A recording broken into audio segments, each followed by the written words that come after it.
example, if I'm writing a poem, sometimes I need to be sitting in nature. But sometimes the poem needs to be taken on a walk. We're all these different points and we're kind of working together, even if we don't know each other yet. Warning, this show contains upfront and unfiltered opinions. I'm Salber, and I'll be chatting to a bunch of young people to hear what they've been up to as they deal with this mess of a planet we have inherited. Thank you, parents. We'll be diving into the environment, climate change, the psychological repercussions we have been experiencing, the dreams, the dread, the humor, the hope. Oh my God. Now, what next? Let's meet today's guest.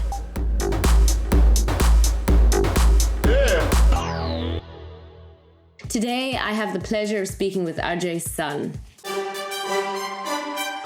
Hi. Adjei's son is a multidisciplinary artist and community organizer, producing events which use the arts to open conversations around masculinity, gender, mental health.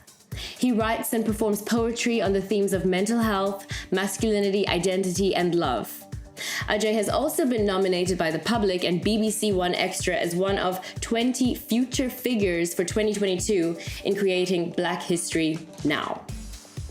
Welcome. Yeah, it's a pleasure to be here as well. Where did your journey start? If I had to ask you, how did you find your voice or your platform? For me, I think voice is like a very fluid thing. And it's something that I am, especially as a writer, as a poet, we often speak about like finding our voice.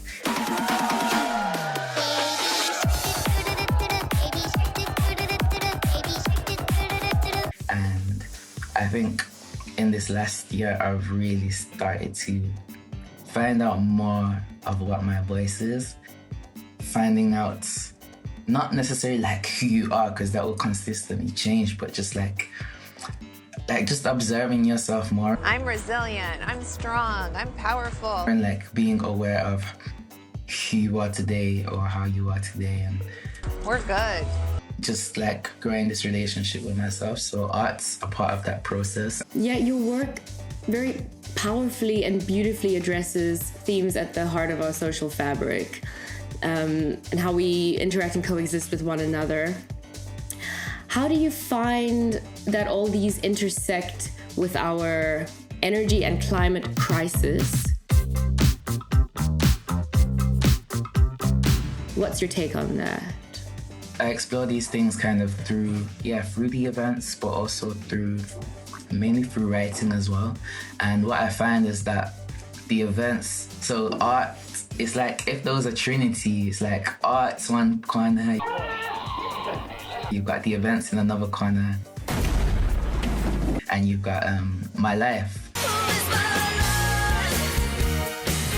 And it's almost like art mirrors life and the events mirror the art, so they all kind of connect, because I've been writing a lot around the ocean and those four themes specifically. Ocean today like also is connected to many conversations we're having around migration.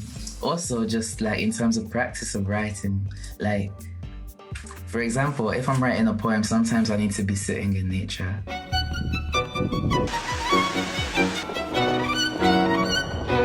But sometimes the poem needs to be taken on a walk.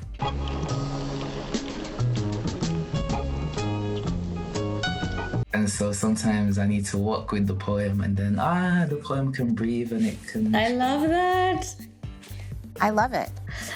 Considering the ways in which words are used, the effects that they have or they don't, where and how and perhaps by whom would you say words are being misused?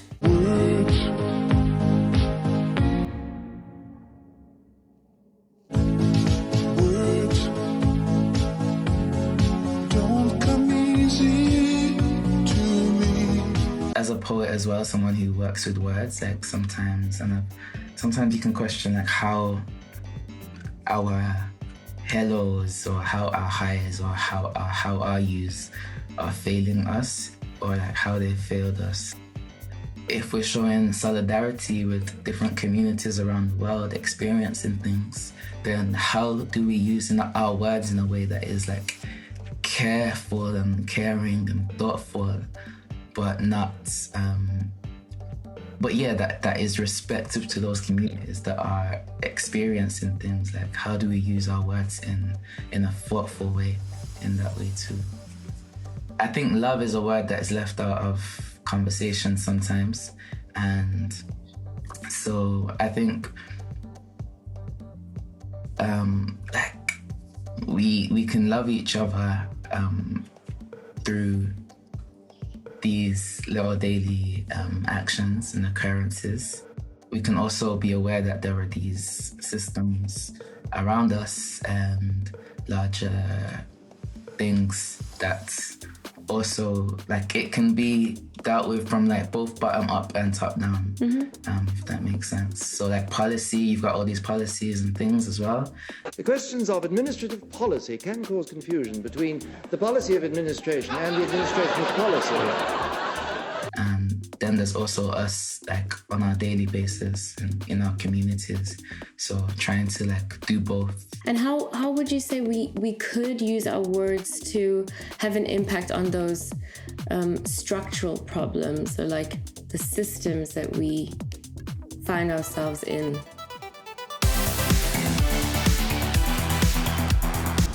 I don't know, like, you might not see people around you who are like necessarily engaged in these things, and you might feel like you're alone, or that like you gotta do everything, or I actually did it myself. Yeah. Nice. but in the last kind of year or so, like, the more I've been able to go to different communities and learn and see what so many people are doing. There are beautiful people everywhere doing like amazing, beautiful things, and you are kind of a part of something here. And so yeah, I kind of describe it as divine spider work, where it's like there are all these different parts of the web. If you've ever seen a spider, like, actually watch the spider make a web.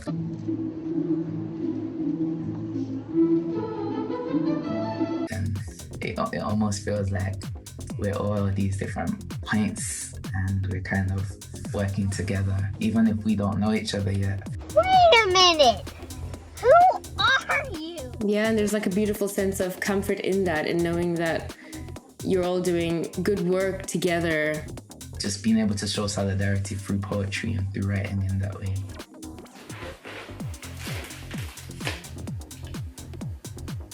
Looking back on the last weeks, maybe, what would you say has given you the most joy?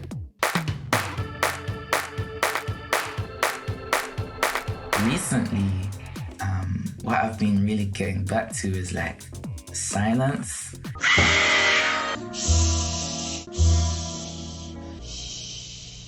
Just sitting quietly, either staring out the window. It's oh so quiet. Just really just quietness, and exploring that and seeing what reveals itself from that. So I've been trying to like put my phone down more.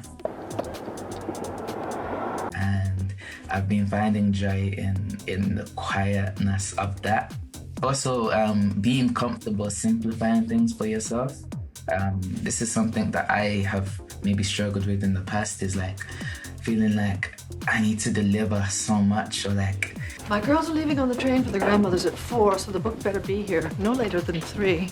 Like, I need to, I don't know, just like perfection or anything, and kind of knowing that simplifying things for yourself is not something that makes you weak or any less like valuable. Like, just taking care of myself, basically, I guess, or learning how to put me first sometimes. Well, that vibrates so hard in me, and I think a lot of people will relate to that so much. So thank you for sharing that, and the honesty, the openness. Perhaps there are other recommendations for something we can pick up, read, listen to. Like, there's a poem, I think, and it's about fishing, but it's from the perspective of fish. And it describes it as like this ancient game of like making the human think that you're like caught and then like jumping off the hook at the last moment. The vibes of the poetry is kind of like, it gives me this feeling or this sense of seeing the world from a different lens that I wouldn't have looked at it before. I'm trying to read my phone. I mean, this is a question that like we ask, or like even students ask, but it's like, why do we do poetry?